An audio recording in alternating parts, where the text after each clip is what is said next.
Turismo, the movie, directed by Neil Blomkamp, written by Jason Hall, Zach Balin, and Alex C. Okay, so the basics of. I did not know that this ever happened, even though I played the game when I was younger. Played the game quite a bit.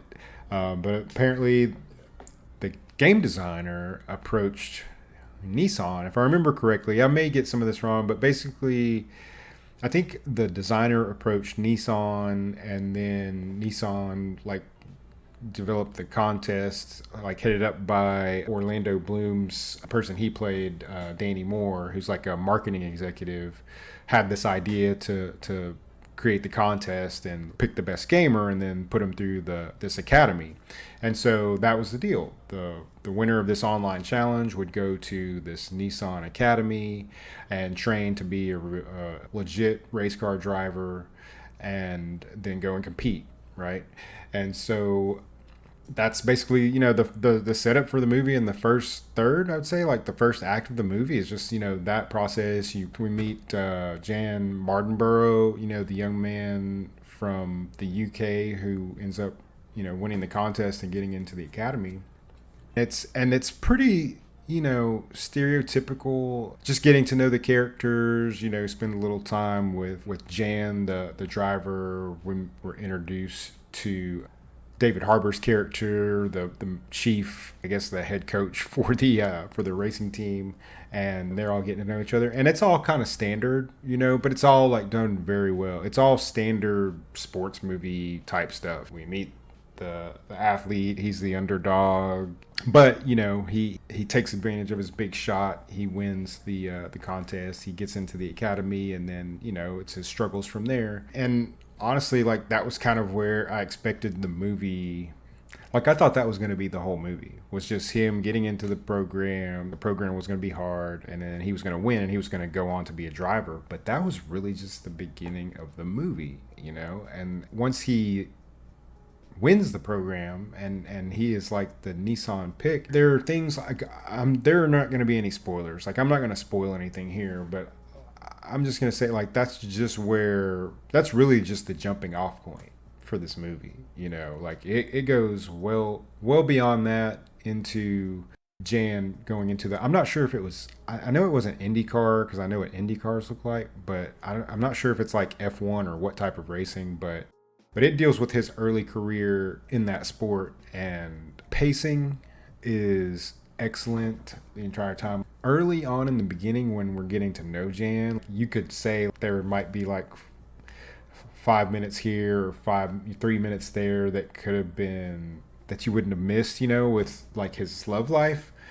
But they're nice, The scenes are kind of touchy, and like you're just kind of getting to know the driver Jan. And the vibe that I got from like the second third on through the end was like the whole movie shifted. Like I was about to say shifted gears and feel really stupid, but it did shift, and it felt more like if you've seen Ford versus Ferrari. Really, that's what came to mind. Like it really felt more like Ford versus Ferrari, that caliber of film.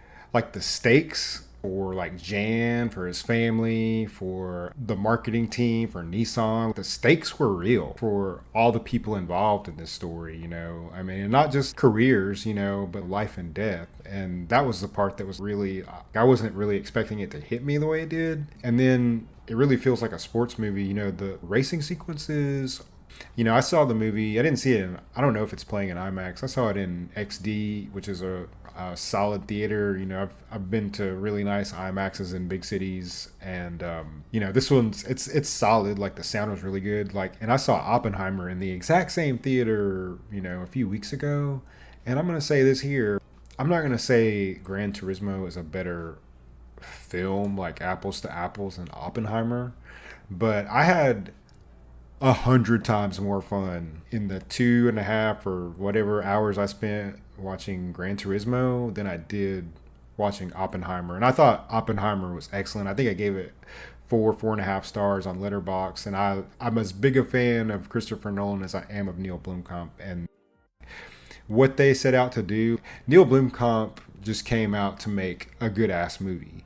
Like, he didn't come to make a video game adaptation. He came to make a spectacle, you know. Okay, let me break it down like this, and then I'm just gonna stop because I could literally do a deep dive on this movie, and maybe I will when it comes out. But here's how I'm gonna break it down. I I'm not sure if this movie is 5 stars. I'm undecided. I know that I went on the Letterboxd. I already gave it 4.5, and I'm going to say this: like, from the top to the bottom, my experience in the theater, from performances, the direction, the sound design, the cinematography, I it was all amazing. Every piece of it to me was top notch. Like, you can't say, like, it's based on a true story, so like the story was touching and inspiring. I think everyone involved in the film, like, I got the vibe that they all loved making this movie, like, and it felt like that, and it kind of came through like that to me. I didn't want to say this, but like I bought a couple times like during it. So you know, I didn't script this. I had an outline, and so I was a little bit all over the place. But all that to say, thank you, for listening. Thank you for subscribing to the channel, and if you have a chance this weekend, if you have the opportunity and you're going to the movies, like, I'd highly recommend Gran Turismo. It's really not a video game adaptation. Like, I think that there's something there for everyone. It's for sure not a chick flick. I know that there's some lady gamers out there, and there are females who love cars. Like, so I hope more than just like guys, because it looks like a bro movie, but it's really just good. So I highly recommend it.